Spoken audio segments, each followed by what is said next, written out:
Welcome. My name is Penelope Chatterton. Welcome to Awaken the Dream. My friends, I have Fran Spayne back this week, and we're going to talk about the unforgiving mind and unnecessary suffering. That's loaded. It is. Welcome back. Thank you, Penelope. It's great to be here Oh again. my Thank gosh, you. I was telling my friends last week we hadn't seen each other in years, and we know each other well. We and do. if I ever want to laugh, by the way, I've never told you this, I call you because you get me laughing. Oh, that's or you laugh great. at me or with me, or you agree with me when something is silly or absurd, Yeah. and that always comforts me. Oh, that's so good. I'm glad to hear that. You got to have a sense of humor. Oh my gosh. Yes. Well, Yeah. I think an out there personality is a real personality, and I think it's a very spiritual personality to show up with no mask. This is it. Yeah. Yeah. Not hiding from me. There you go. There you go. But let's talk a little bit about what we were talking about before the show started, about the unforgiving mind. And maybe you were talking scientifically. You were telling me about the principles of how the mind works, and I bet our friends would like to hear about that. Yeah. You know, well, first of all, there's a lot. I want to just start off by saying there's so many similarities between A Course in Miracles. It's like a universal teaching. And Yeah. so my goal initially was to teach A Course in Miracles, and I did that for years. I know you I did. did that for years. Yeah. And I also was teaching the power of positive thinking.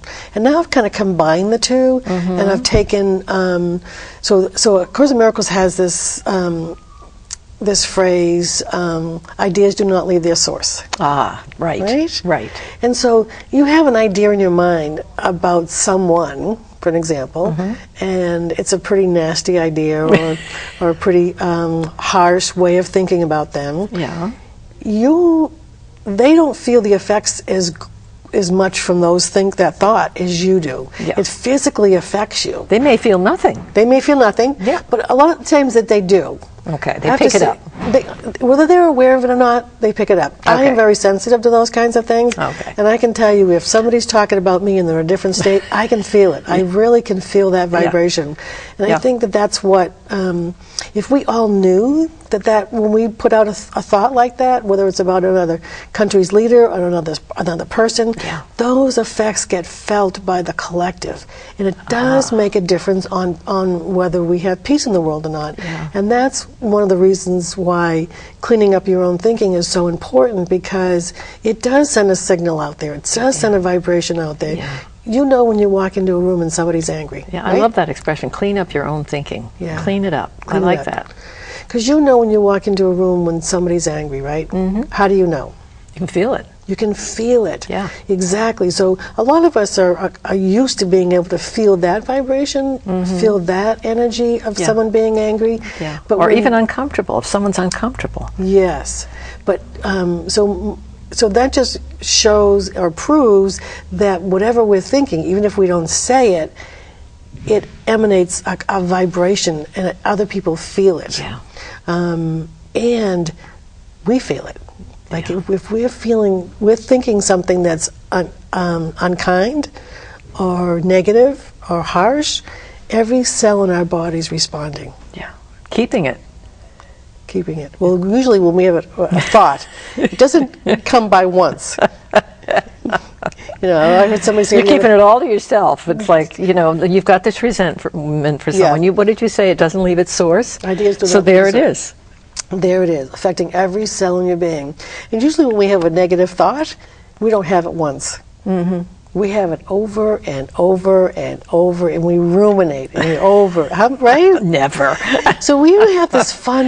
Usually, when we have something a fun thing that happened or something great that happened, we think it a few times, but interject one negative thing, Oh, isn't that funny? And And the we appetite for that is something. we hold on to it, Yeah. and then we suffer. That's where the suffering comes in, Yeah. because it's unnecessary suffering. Yeah. Because if we knew that we could change our thinking and choose a different thought, a happier thought, something, or even a prayerful thought, Yeah. it would change the way we felt. Yeah. Yeah. Put someone in light, let them go, wish them well. Yeah. Just something positive so that you're not burning. You're just Right. not Yeah. burning up your cells with negativity and Right. suffering. Right. Unnecessary. Unnecessary suffering. Right. So, Yeah. so our friends, if they catch that, then that's where the Course in Miracles was so wonderful, when we both were studying it, about that shift. Exactly. And those lessons would help train you to see. Right. Yeah. The only thing we have control over is our thinking. Yeah. Right. It's the only thing. So, so workshops I teach a lot of workshops to the general public and to the medical staff on the power of the mind and the mind-body connection. And this is one of the things that I help them to understand, is that our thinking affects our health. Yeah. So I do this thing called kinesiology, this muscle testing, when you hold out your arm. Yeah. And I actually have people think about someone they love, and have them resist it while they're thinking that, and I cannot get their arm down. Like, just they're very strong. And then I have them think about something that somebody they haven't forgiven, someone that they're angry at, something that they don't like, even a food that they don't like. Oh. And I have them resist while they hold that feeling, and the resistance is very weak. Interesting. Yeah. So if it can affect your muscle like that, it's affecting every cell in your being. Yeah. A thought. Yeah. A thought. Our thoughts are that powerful. Yeah. Yeah. Well, you must have some good suggestions then for a day in a person's life. You get up, you wake up, you want to start the day right, you want to be positive, you want to get your guidance going. Yeah. Do you have any when you teach, do you give people some good tips on how to get ready, to be manned, to go out to be positive? I mean, do you recommend meditation, maybe a little reading, try to get grounded before you go out into the soil of your life? I think for everybody it's different, so I think I can give people some suggestions and ideas. However, it has to resonate with you. Sure. And I have to say, for me, from time to time, it changes. I remember once. Okay. Yeah, and so like sometimes what works for me today doesn't work for me tomorrow, or it may work for me again, but it may never. Like where do you find yourself? I might be out jogging, and all of a sudden it's the most wonderful place to be. Yeah. Receiving guidance. Depends on, as you say, every day is different, and how you feel, whether you're even hungry. Right. But I think the biggest thing is to become spiritually aligned. Yeah. Because when you get into the loop in your head of thinking, that's Eckhart Tolle talks about this a lot. You get into your pain body, and that is, again, the unnecessary suffering. Yeah. We don't need to do that to ourselves. Yeah. So if we can get spiritually aligned, whether it's through meditation or prayer or talking to God and asking God for guidance, surrendering to the moment. Yeah. I remember one time I worked for this woman who was very, very difficult, and I hated to go to work in the morning. Uh-oh. It was really difficult to be around her and her negativity and her harsh words and criticism. And so one night before I went to bed, I was reading just a couple of lines about the Dalai Lama, and I heard that he says every day, "Help me to have compassion for all living things." That kind of struck a chord with me, deep inside, struck a chord. Yeah. And the next day when I woke up, it was on my mind again, and I was like, oh, I love that. I just want to have that for today. Yeah. And I didn't even know why. But I just felt it. And I encountered her first thing in the morning, and she was ferocious. Just like yelling at me, sticking her finger in my face, like really yelling. And people scattered. It was like people like pushed away from the table, and they were really like upset and afraid. And I was peaceful. So unaffected. And I was unaffected because I was so immersed in the spirit. Like I looked at her, and I remember how I woke up in the morning thinking about the Dalai Lama's saying, "Help me to have compassion for all living things." And instead of like being upset with her and defending myself, of course, the miracle says your safety lies in your defenselessness. Yeah. Instead of being defensive and arguing back or yelling at her, I really looked at her and I said, wow, she looks disheveled today. Like, I wonder what really happened to her. And I looked past her anger. I looked past her criticism and harsh words of me, and realized it was nothing to do with me. Yeah. You gave her grace. I gave myself grace. That's how you got it. I was feeling so grace-filled at that moment. Yeah. There was nothing else to offer but grace. Yeah. And if I went back to, conflict resolution, you say this, you stand up for yourself, you do this, you do that. You get into the battle. Yeah. And it's a necessary suffering for me. I didn't need to do that. Yeah. I just chose peace. Yeah. Yeah, compassion and grace, and yeah. And that's what works. When you choose that for yourself, for the day, for the moment, or if you know you're going to get into a difficult situation, you can align yourself with the Spirit and just say, I need some help here, and get out of your head. And those folks can be such teachers for us. They can really stand us up on our own 2 feet and remember who we are, and help us to put ourselves together, because they're a catalyst for us to have to deal. So blessings in disguise, maybe. Good practice. One thing that's helped me a lot too is when I have had a conflict with somebody, or something, another person I don't resonate. Jesus taught me this actually when I wanted to learn. I'll back up. I'll say when I wanted to learn A Course in Miracles. That big book was so difficult to read. So I slept with it. I would hug it and say, Jesus, I want you to teach me everything in these pages. I want to know what it was like to walk on this earth and be in those sandals and to love and to forgive. And I just want to know it all. And so one of the things that I had, he taught me, like directly, like, was to forgive, was washing feet. And I love this new Pope because that's how he started off his new his new papacy. How do you say that word? Papacy. Yes. Was washing feet. And that is so powerful.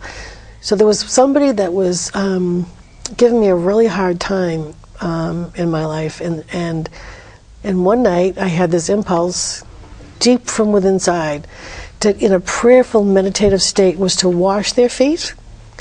Just like know that I was washing their feet. And I have to say, from deep within, this weeping came for 3 hours. Just like I just wept, and just like it was so moving. And when you can get to yourself, and you get yourself to a place that you can do that for someone, that you can get to a place where you can really feel like you could wash their feet and love them that much. I hear the call for love. Exactly. They can't bother you. If somebody's bothering you, if somebody's annoying you, it's about you. That's right. It's not about them. No. Not about them. Ever. Ever. Ever. That is really a rule of thumb. If someone pushes your buttons and you're aggravated or annoyed or angry or frustrated or feel hurt or left out, it's only about you. And that's so hard for people to believe. I know. They think it's like I have to work through something and fix it with them and make them stop doing this behavior or that behavior. Nothing to do with anybody else. I'm hearing you when you started the last program about the power of the mind. And how incredible it is. So there's an example. There's an example. Right. How to use it. Yes, exactly. Exactly. So you do workshops. Now, what about manifesting and things like that? I mean, I've seen, do you have some titles to your workshops about how to manifest what you need or what you want or what's best for you? I've taught Law of Attraction for years. Law of Attraction. That's what I was looking for. I haven't taught it in the last couple of years because I've been more focused on the power of the mind, which is the same thing. You can manifest anything you want, really, you can. And I think the thing about manifesting is like, if you say, I want this or something better, because we don't always know what's best for us. It's that old saying, be careful what you ask for. There's things that I want in my life, like I get my hair cut once a month on Newbury Street in Boston. And it's like, I expect a parking space when I get there. I will never pay for the garage, and it's kind of fun for me to know that I can get that. You know, when my son got married, I had this image of this dress that I wanted, and I always love a bargain. I can't never spend a lot of money for I think it just the bargain. It's just that makes it fun. It makes it fun. So I had this image in my mind of this perfect dress, like the jewel collar and the cut-in sleeves, and just really simple. I found it for $39. It was the most gorgeous dress. You know, that's the kind of thing that I have fun with. Like just visualizing what it is you want and knowing that you can get that. And not be attached. And don't be afraid to think about it. And don't be afraid of wanting to manifest something. Exactly. What's wrong with that? You know, that happens whether it's positive or negative. When we think of things over and over and over again, we attract them into our life. So why not get creative and have fun with it? And this is what I would love to teach the kids. It's like, because we have so many people in this country who feel like victims. who feel like they can't survive without government assistance. Yep. And I just really would love to turn that around. Yeah. Because if we taught kids that they have, how much power they really have to create a life better than what they've been shown, I mean, really, they can use it with homework and friends and relationships and praying for the bully, praying for the bully, really, rather than fighting for the bully. That whole bullying thing, and there are lots of areas in life that need good vision. There are, So when I show, professional athletes use power visualization. They use it they see their routine. They go through the whole routine in their mind over and over and over again. Did you know when you visualize your own workout, the workout you do at the gym or even at home, whatever, if you visualize it, it'll take 25% of the time off. And you get the same results. Nice. In 25% less time. It's that powerful because the body doesn't know that you're not doing those exercises. The body doesn't know that because the mind triggers the body. Yeah, it does. It does. So if kids knew that if they visualize themselves sitting at a desk, really calm, taking their test or doing their work and having a good outcome, that would influence it. Yeah. If they knew that knowing that they're going to fail and not do well, that's going to influence it.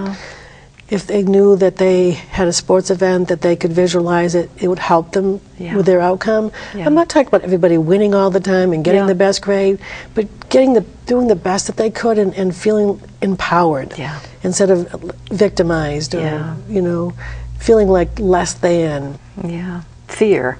Taking the fear and turning it around, because we all have our fears, and we can work with them. Exactly. It's a corrupt planet. It's got a lot of greed. It's got a lot of competition. There's a lot of stuff that it's very hard to put the news on. I mean, I'm doing less of that, I've noticed, just because I don't want to hear it. The news does report a lot of the negative stuff, but there's so many wonderful things out there happening. There's so many wonderful organizations and so many people doing so much good for the world. And if we could focus our attention on that, really, I said, somebody said something about the government and how bad it was and corrupt, and that's all true. There are a lot of things about this country that you can focus on that aren't so great. But I said there's another side to that coin. And the other side is there's a lot of wonderful human beings in this country and who do so many great things, not just for the citizens of this country, but the world. I'm so glad you brought that up, because we need more exposure to that, because it is so true. And it's almost like a heads up when you hear something wonderful, like, oh, I forgot. There are good people and there are good causes and people are stepping up and doing wonderful things. That's so true. And look how many people have come into such tremendous wealth. And they put it to such good use. That's true. It is. So I'm focusing on them. And so when I teach my workshops, every workshop I teach, because I'm so invested in helping empower people to change the world, so that we can bring more peace to the world, I donate every penny that I make from the workshops to peace organizations. I really want to spread the word and help to support other organizations. And people who hear you will say, gee, that's a wonderful idea. I think I'll think about that. It really is. That's wonderful. So I teach these workshops to the nursing staff, medical staff. I teach in public school systems, the power of the mind. So I'll go anywhere, I'll teach it to And have you noticed society has changed since you started this? Are more doors opening up for you? Is there more knowledge about healing and how the mind works? I have to say, I was teaching, for years, I've been teaching the power of the mind and the mind-body connection in wellness centers and community ed places. And nurses have come and invited me to hospitals to speak. Teachers have come and asked me to do workshops with the kids. Nice. And now when I teach to the medical profession, they actually get continuing ed credits for that. Oh, good. So I'm teaching a class in May to the medical profession.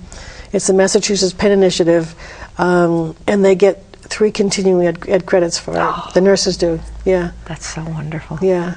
So I'm grateful that it's becoming more, not only mainstream, but people are more open to it in different professions. And there's, in the school system's more open to having the kids learn it. And yeah. So you're very open in your little career as you move along, and you're open, as you say, the world is your classroom. And yeah, it is. That's my mantra, actually. The world is my classroom. I'll go anywhere, and as long as people are wanting to learn how powerful the mind is and how it affects their everyday life and their health. I mean, the health. People understood how what they think is affecting their everyday health. It's just amazing. Yeah. Even if you just change your thinking because of that, it would make a difference in the world. Yeah. I think in the Letters of the Scattered Brotherhood, it talks about how your chemistry can be affected by cats or rainy days or anything, and how you can catch it. You can take a look at that and recognize what it feels like and think differently. Yeah, think differently. But there's so many wonderful healers out there, and there's so many different approaches to the same thing. Yeah. I really feel. Yeah, there's so many. Everybody's going to the same bottom line, but with all their wonderful personalities and all their talents, and how they can be used by Spirit, I'm always just thrilled. I mean, at the variety I see sitting here. Yeah. The Course in Miracles, talks about undoing the ego. It's that thinking that I was talking about earlier, but it's also like Eckhart Tolle. He talks about focusing on the pain body or just being in the moment. Byron Katie, Louise Hay. I mean, these people have been doing great work. There's so many people that have just done such. And it's like getting a head slap. They almost word it differently, or they frame it differently so that it feels brand new, and you realize it's really the same thing. It's just nice to, and I think that's a nice way for us to grow.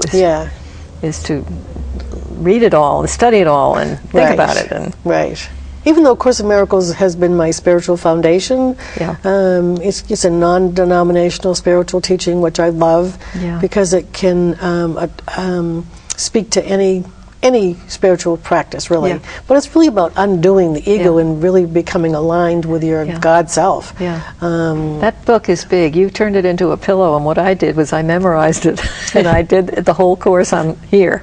You did, years ago. I took one chapter at a time, and I killed myself memorizing it and studying it, got it down to a few buzzwords, and I thought, well, we all have to study it differently. This is the only way I could do it. It was so, I'm sure nobody, I mean, it worked. It worked. I learned just a different way. I just, for some reason. And I have a lot of friends who have to go somewhere else because that doesn't work, which doesn't matter. The Course will say. Find your way. Exactly. So the Course in Miracles talks about undoing the ego, and that's exactly what my work does in another platform that's appealing to the mainstream public, like the school system or the medical profession, because it's exactly the same thing. It's about not believing your thoughts. It's about not engaging in those in your thinking, like not stay connected to that continuous loop that's making you either physically ill or limiting you from activities or daily life, or making you just miserable. In our last 4 minutes, we have to talk again too about the biggest point that you made in this particular program was the unforgiving mind, and how, if we could ever get that, if we could ever understand the source is where it is and where it will end up, and it's all about you. That's huge. If you have somebody that you haven't forgiven, whether it's somebody from 20 years ago, 30 years ago, or 4 days ago, it has the same effect on you.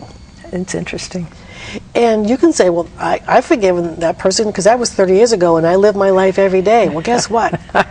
It's this underlying current that's still affecting you. And it's very interesting. I was talking to somebody recently, and he was talking about, like, he had a very serious medical problem that was precipitated by kidney stones.